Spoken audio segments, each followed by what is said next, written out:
सो आप सबको जय यीशु की। प्रभु के अनुग्रह से हम उस जगह पे हैं जहाँ पे आके हम परमेश्वर के वचन से कुछ बातों को सीखते और समझते हैं। आज जो मैं आपके साथ बात करने वाला हूँ वो बहुत ज़रूरी और ख़ास है हम सब की ज़िंदगी में। विश्वास का पिता किसको कहते हैं? बाइबल में विश्वास का पिता किसको कहा? अब्राहम को। विश्वास का पिता क्यों कहा? क्योंकि अब्राहम वो पहला शख्स, पहला इंसान था जिसको परमेश्वर ने प्रभु यीशु मसीह को पैदा करने के लिए चुना। बाकी उससे पहले जो चुने गए थे वो कुछ और कामों के लिए चुने गए थे। जैसे हनोक चुना गया था तो भविष्यवाणी की बातें बताने के लिए चुना गया था, आने वाले समय की बातें बताने के लिए चुना गया था। शेत को नियुक्त किया था हाबिल की जगह पे, और नूह को चुना गया था जहाज बनाने के लिए। सृष्टि को दोबारा से बचाने के लिए, दोबारा से शुरू करने के लिए नूह को चुना गया था। लेकिन अब्राहम को जो चुना गया वो चुना गया ताकि यीशु मसीह को पैदा किया जा सके। और अब्राहम ने इस बात का विश्वास किया, इसलिए वो विश्वास का पिता कहलाया। अब वो इतना विश्वास करने वाला एक शख्स जो अपना घर परिवार सब कुछ छोड़ के परमेश्वर के पीछे चल दिया, उस शख्स को भी परमेश्वर 17 अध्याय में क्या कहता है? 15 अध्याय के अंदर परमेश्वर ने उसको कहा कि आकाश के तारे गिन, इतनी ही तेरी औलाद होगी। 15 का 5 में परमेश्वर कहता है। और उसने इस बात का विश्वास किया और ये चीज उसके लेखे में धर्म गिनी गई। और फिर अभी उसने 15वें अध्याय के अंदर ये विश्वास किया कि परमेश्वर मुझे संतान देने वाला है, और इतनी देने वाला है जो गिनती के बाहर होगी। 16वें अध्याय में हाजिरा के पास चला गया। 15वां अध्याय कहता है कि उसने विश्वास किया, और 16वें अध्याय में वो फिर से हाजिरा के पास था। तब परमेश्वर उसको 17 अध्याय के अंदर उसके साथ बात करता है। 17 अध्याय उसकी पहली आयत में देखिए परमेश्वर का वचन क्या कहता है। जब अब्राम 99 वर्ष का हो गया तब यहोवा ने उसको दर्शन देकर कहा, मैं सर्वशक्तिमान ईश्वर हूँ, मेरी उपस्थिति में चल और सिद्ध होता जा। हमें कितने साल का हो गया? 99 साल का। अब परमेश्वर उसको इसहाक देने वाला है।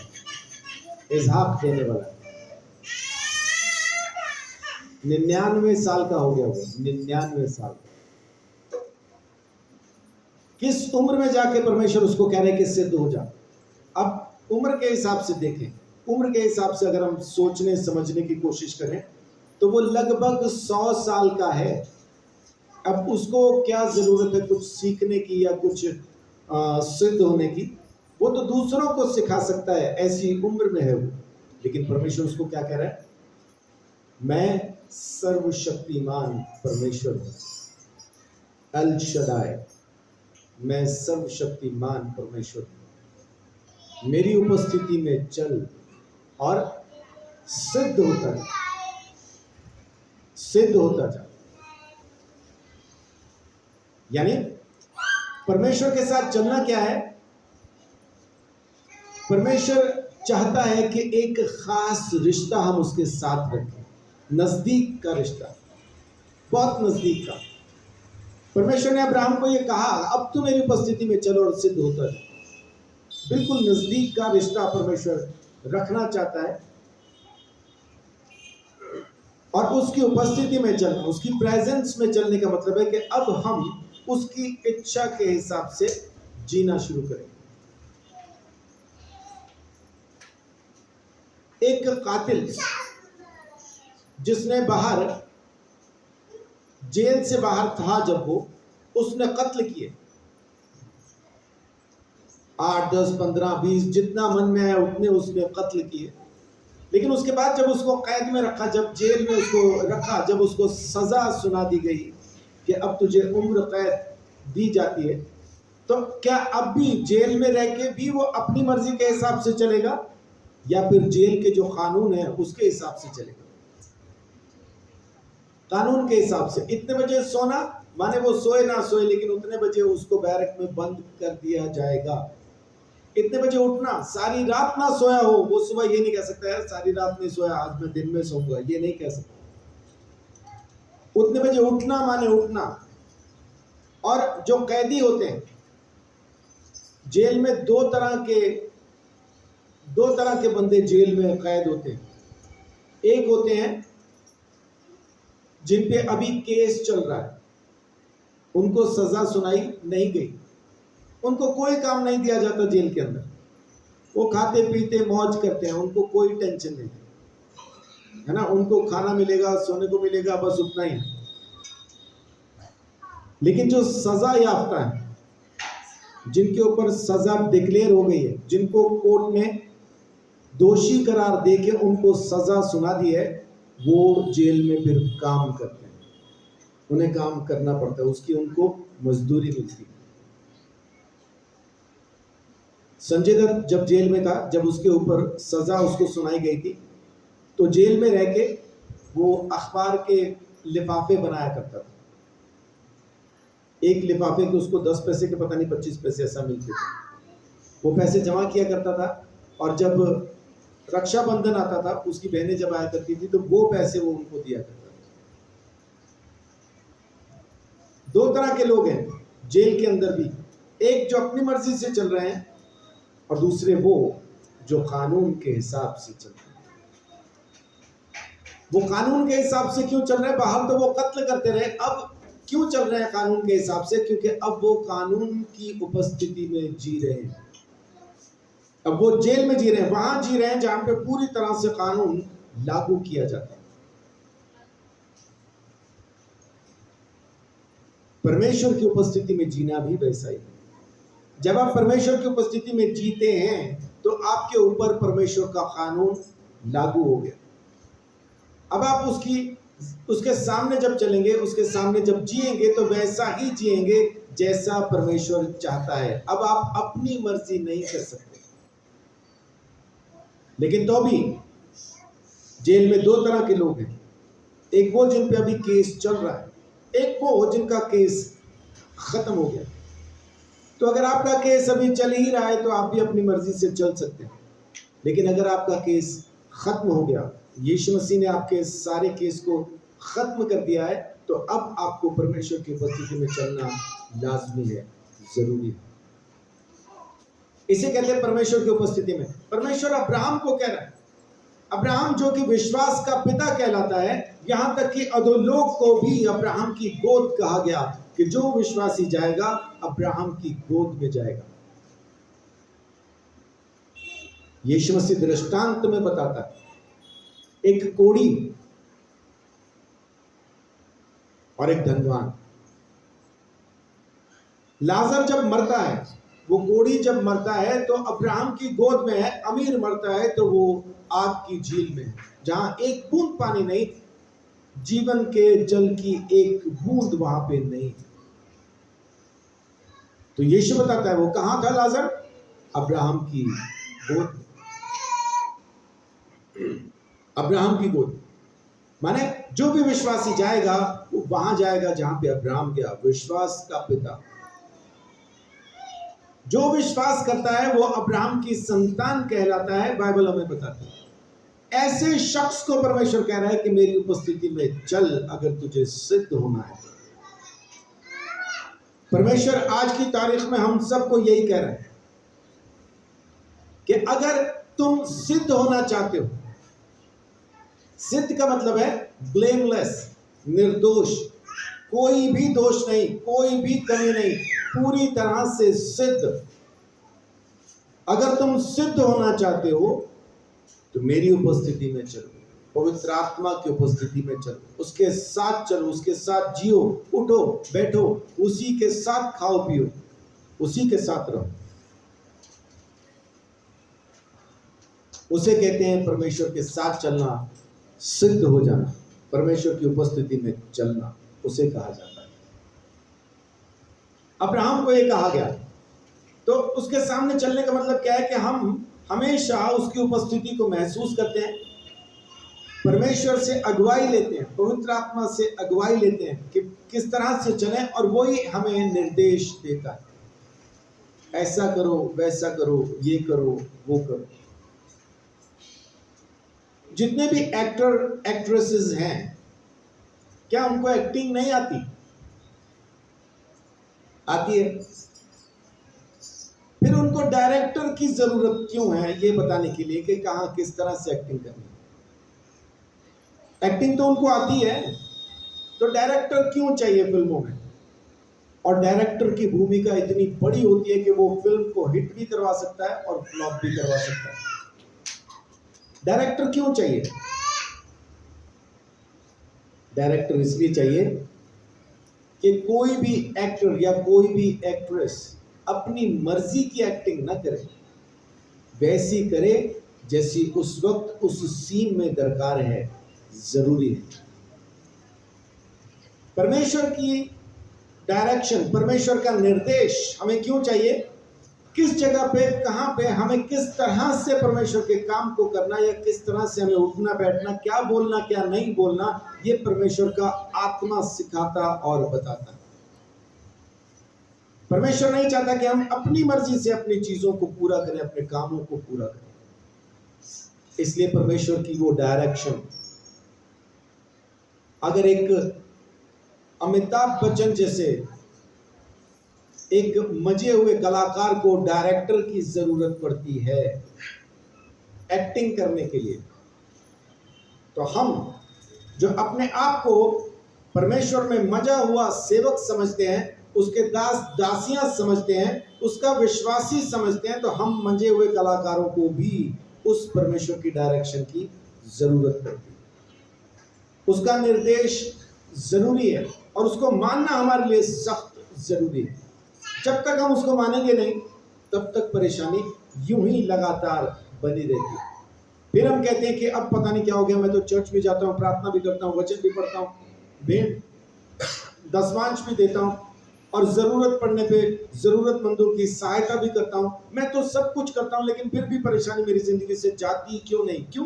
क्योंकि हम उसकी डायरेक्शन में नहीं चल रहे, हम उसके निर्देश में नहीं चल रहे, हम उसकी रहमतों में नहीं चल रहे हैं, उसकी अगुवाई में नहीं चल रहे हैं, उसकी प्रेजेंस में नहीं चल रहे हैं। इसलिए परमेश्वर कहता है कि अगर तू सिद्ध होना चाहता है तो मेरी उपस्थिति में चल और सिद्ध होता जा। ये प्रोसेस है, हो जा नहीं। पढ़िए तो वचन में क्या लिखा है, सिद्ध हो जा या होता जा। मेरी उपस्थिति में चल और सिद्ध होता जा। होता जा का मतलब है ये प्रोसेस है, लगातार चलने वाला, कंटिन्यूअस चलने वाला एक काम है। होता जा, सिद्ध होता जा, यानी हम आज कुछ हैं, कल कुछ और होंगे, परसों कुछ और, उसके बाद कुछ और यूं हम सिद्ध होते होते होते होते होते एक दिन परमेश्वर में सिद्ध हो जाएंगे। आमीन। और ये बहुत लंबा प्रोसेस नहीं है, बहुत लंबा प्रोसेस नहीं। 17 अध्याय के अंदर परमेश्वर उसको कहता है सिद्ध होता जा, और 18वें अध्याय में उसके घर पे खाना खाने के लिए आ जाता है। 18वें अध्याय में उसके घर खाना खाने आ जाता है, और फिर 18वें अध्याय में क्या कहता है, ऐसी कौन सी बात है जो मैं अपने दास से छुपा के रखूं। मेरा ख्याल 18 का 17 में लिखा, कैसी कौन सी बात जो मैं उससे छुपा के रखूं। ये तो अपने आने वाली पीढ़ियों को भी मेरे बारे में सिखाएगा। तो उसके मन में उस दिन क्या था, सदोम अमोरा का नाश करना। और परमेश्वर ने ये बात फिर अब्राहम के साथ शेयर की। परमेश्वर को क्या जरूरत है एक इंसान को अपने मन की बात कहने। नबी किसे कहा जाता है, भविष्यद्वक्ता किसको कहते हैं? नबी, भविष्यद्वक्ता, प्रोफेट उसको कहा जाता है जिसके साथ परमेश्वर अपने मन की बात शेयर करता है। अपना मन उसके सामने खोल के रखता है परमेश्वर। परसों ये होगा, इस परिवार में ये होने वाला है, इस देश में वो होने वाला है। हम लोग प्रार्थना में थे नए साल के समय में, उससे 3 दिन, नया साल आने से पहले 3 दिन 29, 30 और 31 हम लोग प्रार्थना में थे, क्योंकि इस बार पहली तारीख संडे थी। हम लोग प्रार्थना में थे और उस टाइम पवित्र आत्मा ने हमसे क्या बात की कि मुंबई में एक चर्च में, मुंबई शायद नहीं कहा था, एक चर्च में बम रखा जाने वाला और उस धमाके में बहुत से लोग मर सकते हैं। हम लोगों ने उसी टाइम बैठ के प्रार्थना की, उसी समय प्रार्थना की, और प्रार्थना अपनी 8 बजे खत्म हुई। तो 8 बजे के बाद जब खबरों में देखा तो खबरों में बताया जा रहा था कि एक धमकी आई है मुंबई के एक चर्च में बम रखने की। तो मैंने उसी समय परमेश्वर को धन्यवाद दिया, अब्बा धन्यवाद, तूने बात पहले से बता दी है और अब ये खाली धमकी है, बम अब नहीं आएगा, अब कोई बम रखा नहीं जाएगा, क्योंकि तूने पहले से बता दिया। तो बम रखा नहीं गया, वो खाली धमकी ही रह गई। नबी किसको कहते हैं, भविष्यवक्ता किसको कहते हैं, जिसके साथ परमेश्वर अपने मन की बात को खोल के रख दे। 20 अध्याय में परमेश्वर अब्राहम को नबी कह के बुलाता है कि वो मेरा नबी है, तेरे लिए प्रार्थना करेगा, तेरे घराने के लिए प्रार्थना करेगा, और तेरा घराना, तेरे घर की औरतें शिफा पाएंगी, चंगी हो जाएंगी, उनकी कोख खुल जाएगी और वे बच्चे पैदा करना शुरू करेंगे।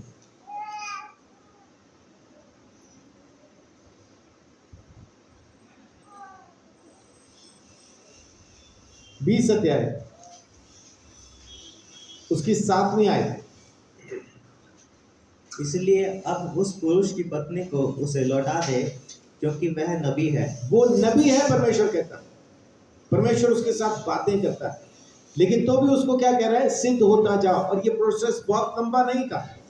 17 अध्याय में कहा सिद्ध होता जा, 18 अध्याय के अंदर उसके घर पे आके खाना खाता है, 19 अध्याय में अब्राहम की वजह से लूत को बचा लेता है, और 20वें अध्याय में अबीमेलेक को वो खुद आके कहता है कि वो मेरा नबी है। प्रोसेस तो है, ये होता ही जाएगा, हम रोज बदलते जाएंगे, लेकिन जिस दिन से हम उसकी उपस्थिति में चलना शुरू करेंगे उसी दिन से बदलाव आ जाएगा। क्योंकि परमेश्वर मन को जानता है, हृदय को खोजता है, मन को जांचता है। उसे मालूम है, जैसे मैंने सोचना शुरू किया आज से मैं परमेश्वर की उपस्थिति में जीऊंगा, उसी दिन से चीजें बदल जाती, उसी समय से सब कुछ बदल जाता, उसी घड़ी से सब बदल जाता, और परमेश्वर खुद हमारी तरफ मुंह करके हमारी तरफ को चल देता है। क्योंकि अब उसको हमारे साथ आना, उठना, बैठना, खाना वो हमारे साथ शुरू करने वाला। परमेश्वर का अनुग्रह इस तरह से होता, यही है उसके उपस्थिति में चलना, उसके अनुग्रह के अंदर चलना, उसके रास्तों पे चलना, उसकी बातों को मानना, यही है परमेश्वर की उपस्थिति में चलना, उसी के रास्तों पे चलना और उसी की बातों को मानना।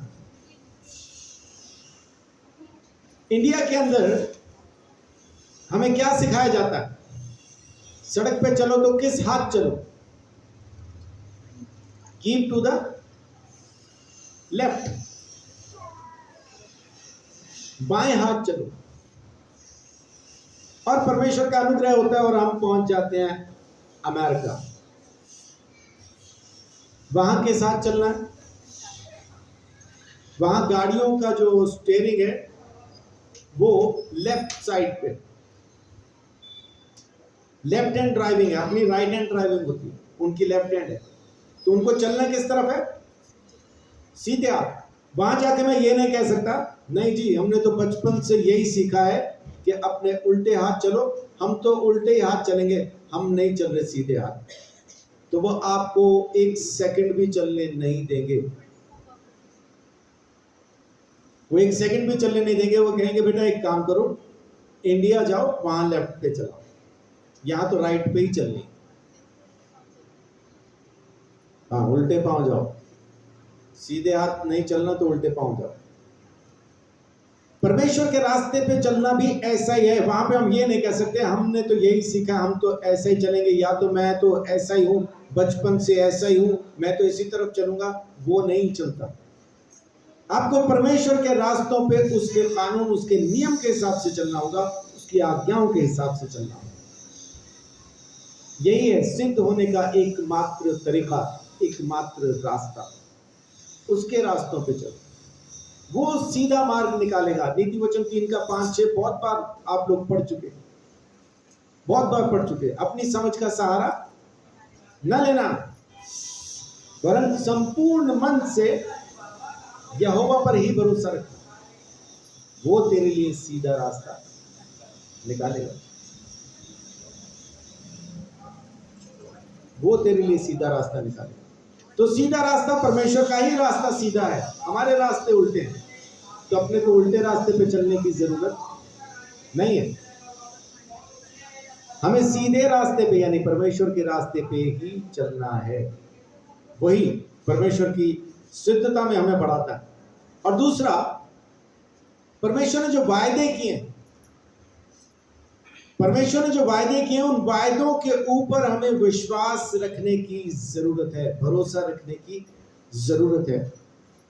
जब तक हम उसके वायदों पर भरोसा नहीं करते, हम विश्वास नहीं कर रहे हैं। अब्राहम को विश्वास का पिता क्यों कहा गया? क्योंकि उसने वायदों पर, प्रतिज्ञा के ऊपर विश्वास किया था। उसी विश्वास के आधार पे वो अपने बेटे को कुर्बान करने के लिए ले गया। हम वचन पढ़ते हैं, परमेश्वर की बातों को सुनते हैं, लेकिन बहुत बार हम उसके वायदों पे विश्वास नहीं कर पाते, उसके वचन पे विश्वास नहीं कर पाते। पैसे की कमी के लिए हम प्रार्थना करवाते हैं, प्रार्थना कीजिए, मुझे इतने पैसे की जरूरत है। मेरा कहना है कि हमें पैसे के लिए प्रार्थना कराने की जरूरत नहीं पड़ती। करना सिर्फ क्या है, 2 चीजें। यीशु मसीह कंगाल क्यों बना? ताकि हम अमीर हो जाएं। वो इसीलिए कंगाल बना ताकि हम अमीर हो जाएं। और फिर आगे लिखा है कि जो जैसा बोता है वो वैसा काटेगा भी। जो कम बोता है कम काटेगा, जो ज्यादा बोता है ज्यादा काटेगा भी। माने पहला उस वचन पर विश्वास करें कि यीशु इसलिए कंगाल हुआ ताकि मैं अमीर हो जाऊं, और अब मुझे बोना है। हम खेत के पास घुटने टेक के, 20 किले खेत है, 20 किले खेत के पास घुटने टेक के हम प्रार्थना कर रहे हैं, परमेश्वर एक अच्छी फसल दे दो, एक अच्छी फसल दो। और बीज बोया नहीं एक दाना भी। तो बताइए, फसल आ रही है या झाड़ियां आने वाली है? झाड़ियां ही आने वाली। आप बीज बो के जरूर प्रार्थना कर सकते हैं कि अब्बा मैंने बीज बोया है, इसको तू 30 गुना, 60 गुना, 100 गुना फल बन। बिना बीज बोए आप कुछ हासिल नहीं कर सकते। वचन में वही लिखा है, जो जैसा बोएगा वो वैसा काटेगा भी, जो जैसा बोता है वैसा काटेगा। तो परमेश्वर की बातों पर विश्वास, और ये खाली इसके लिए नहीं, इसके लिए भी कि तुम बीमार पे हाथ रखोगे और वो चंगा हो जाएगा। हम ये विश्वास नहीं कर पाते, विश्वास नहीं कर पाते। उतना विश्वास हमारे अंदर जागता नहीं कि मैं हाथ रखूंगा और ये चंगा हो जाएगा। ऐसा बहुत सारे वायदे, बहुत सारी बातें हैं। यदि तुम मुझ में बने रहो, मेरी बातें तुम में बनी रहे, तो तुम जो चाहो मांगो तुम्हारे लिए हो जाएगा। वो जो मुझे सामर्थ्य देता है उसमें मैं सब कुछ कर सकता हूं। अब वो सामर्थ जो मुझ में काम करता है, वो सोच और समझ के बाहर काम करता है। इसी 3:20 कहता है। यानी इस तरह से वायदों के ऊपर जब हम विश्वास करना, भरोसा रखना और वैसा ही चलना शुरू करेंगे, तो फिर हम जो चाहे सो कर सकते हैं। परमेश्वर का अनुग्रह हमारे ऊपर इसी तरह से होना शुरू हो जाता है। उपस्थिति में चलने के फायदे यही है कि हमारा रिश्ता परमेश्वर के साथ और गहरा और गहरा और गहरा हो जाता है। अब परमेश्वर हमारे साथ बिल्कुल एक दोस्त के जैसा, एक बाप के जैसा। कहते हैं ना, बच्चा बड़ा हो जाए, जब उसके पाँव में बाप का जूता आना शुरू हो जाए, तो वो बेटा नहीं रहता, दोस्त हो जाता है। तो जब हम परमेश्वर की उपस्थिति में इस तरह से चलना शुरू करते हैं, सिद्ध होते जाते हैं, तो अब हम परमेश्वर के बेटे के साथ साथ उसके दोस्त भी हो जाते हैं। यीशु ने कहा, मैं तुम्हें दास ना कहूंगा, मैं तुम्हें दोस्त कहूंगा, मित्र कहूंगा। क्योंकि दास को नहीं पता कि उसका स्वामी क्या करना चाहता है, लेकिन दोस्त आपस में बातें करते हैं, तो वो जरूर हमारे साथ बातें करना शुरू करता है जब हम उसकी उपस्थिति में सिद्ध होते जाते हैं। रोकती कौन सी चीजें हैं?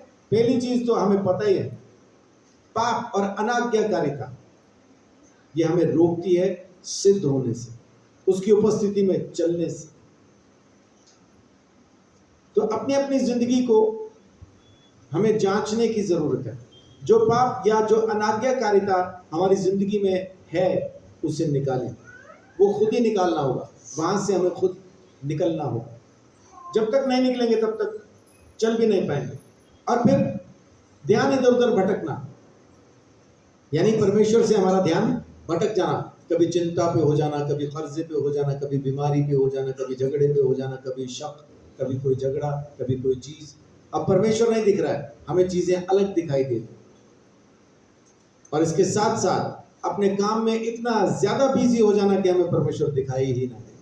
उसके बाद बहुत से विश्वासियों के पास एक ही चीज की एक ही बहाना है, प्रार्थना में ना आने का, सभाओं में ना आने का, या सुसमाचार ना सुनाने के लिए जाना। हम नहीं जा सकते, हम नहीं आ सकते। एक बहाना बहुत कॉमन और मेन जैसा है, क्या? काम। मैं काम पे होता हूं, मैं जॉब पे होता हूं, मैं दुकान पे होता हूं, मेरे पास टाइम ही नहीं है। ये चीजें भी हमें परमेश्वर की उपस्थिति में खड़ा होने से रोकती हैं। समय तो आपको निकालना ही होगा। काम करने वाला जब घर पे आता है रोज ही थका हुआ होता है, लेकिन किसी दिन उसके दोस्त का जन्मदिन हो या कहीं शादी हो, तो जैसे ही काम से आएगा तुरंत नहाएगा, फिर से तैयार हो जाएगा। उस दिन नहीं थका वो, क्योंकि उस दिन उसको पार्टी में जाना है। पार्टी में जाने से बहुत ज्यादा जरूरी है परमेश्वर की उपस्थिति में जाना।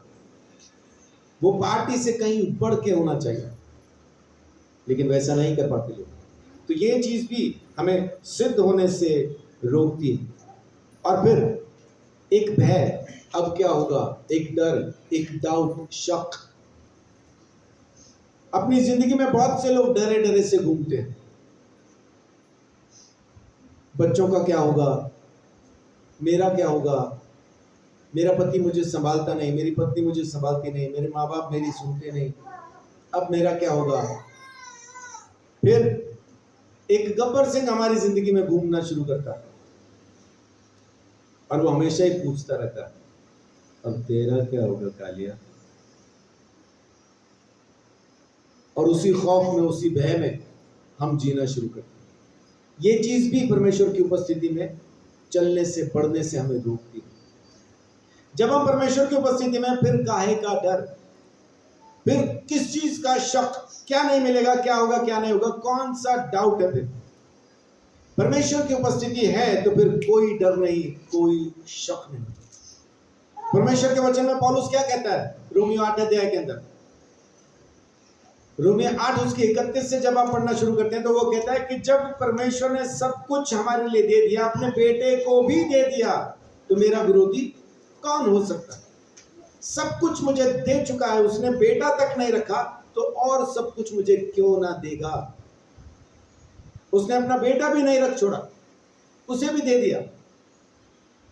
8 का 30 से इस बात को वो शुरू करता है कि जब परमेश्वर हमारी तरफ है तो हमारा विरोधी कौन होगा।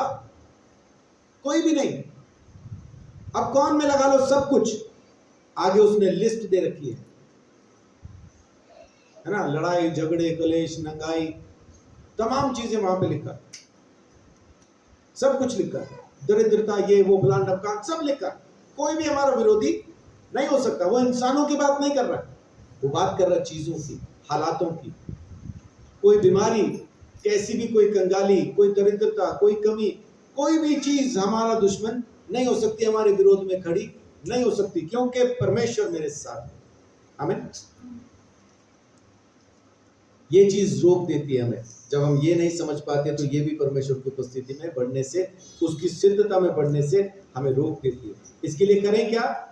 परमेश्वर को लगातार ढूंढना शुरू करें, प्रार्थनाओं में, आराधना में, परमेश्वर को ढूंढे, लगातार ढूंढे, लगातार ढूंढे, अपनी प्रार्थनाओं में ढूंढे, आराधना में ढूंढे। बहुत से लोग कहते हैं जी प्रार्थना कितनी देर करें, 5, 7, 10 मिनट के बाद तो शब्द खत्म हो जाते हैं। तो आराधना करें, आराधना करें, परमेश्वर की महिमा करें। मैं जब प्रार्थना करता हूं तो मेरे पास शब्द कम होते हैं, गीत ज्यादा होते हैं।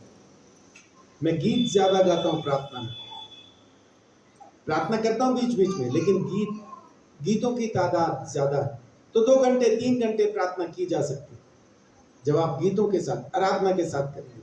तो परमेश्वर को ढूंढें, आराधना में, प्रार्थना में, परमेश्वर के वचन को पढ़ें, ना सिर्फ पढ़ें बल्कि परमेश्वर के वचनों को, उसकी आज्ञाओं को मानना शुरू करें, उस पर चलना शुरू करें। तब आप बड़े आराम से सिद्धता में बढ़ सकते हैं। परमेश्वर के वायदों पर विश्वास करना तो मैं आपको बता ही चुका है।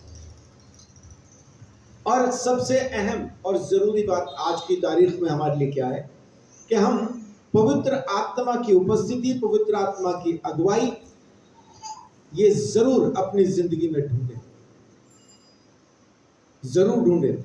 और जब पवित्र आत्मा जो अगुवाई करना शुरू करे तो वैसा ही करना शुरू करें जैसा पवित्र आत्मा हमें करने के लिए कहता है।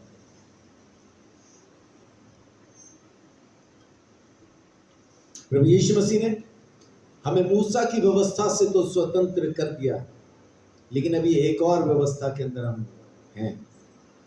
रोमियो 8, 1 और 2 पढ़ें।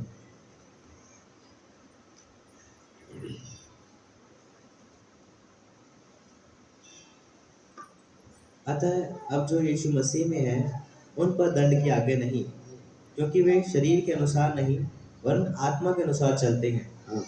क्योंकि जीवन की आत्मा की व्यवस्था ने, कौन सी व्यवस्था? जीवन की आत्मा की व्यवस्था, जीवन की आत्मा की व्यवस्था, एक नई व्यवस्था हमारे लिए लागू हुई है। मूसा की व्यवस्था नहीं, जीवन की आत्मा की व्यवस्था जी ने मसीह यीशु में मुझे पाप की और मृत्यु की व्यवस्था से स्वतंत्र कर दिया। पहले वाली कौन सी थी? पाप की और मौत की व्यवस्था। जीवन की आत्मा की व्यवस्था ने मुझे उस पाप और मृत्यु की व्यवस्था से आजाद कर दिया है जी। क्योंकि जो काम व्यवस्था शरीर के कारण दुर्बल होकर ना कर सकी, उसको परमेश्वर ने किया, अर्थात अपने ही पुत्र को पापमय शरीर की समानता में और पाप बलि होने के लिए भेजकर शरीर में पाप पर दंड की आज्ञा दी। धन्यवाद। फिर से एक बार पहली आयत पढ़ें। अतः अब जो मसीह यीशु में है उन पर दंड की आज्ञा नहीं। क्यों? क्योंकि वे शरीर के अनुसार नहीं वरन आत्मा के अनुसार चलते हैं। आत्मा के अनुसार चलते हैं, क्योंकि एक नई व्यवस्था आई है, जीवन की आत्मा की व्यवस्था।